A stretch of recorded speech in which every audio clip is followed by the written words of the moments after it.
Golda. Que se nos vayan a quemar las orejas por oír a Pablo. Es injusto que no nos dejen entrar. Pues sí, pero no ganan nada con repelar. Voy a traerles algo para cenar, sí.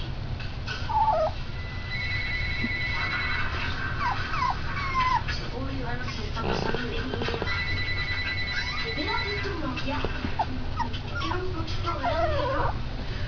Ay, me gustan los hombres pequeños, pero muy inteligentes.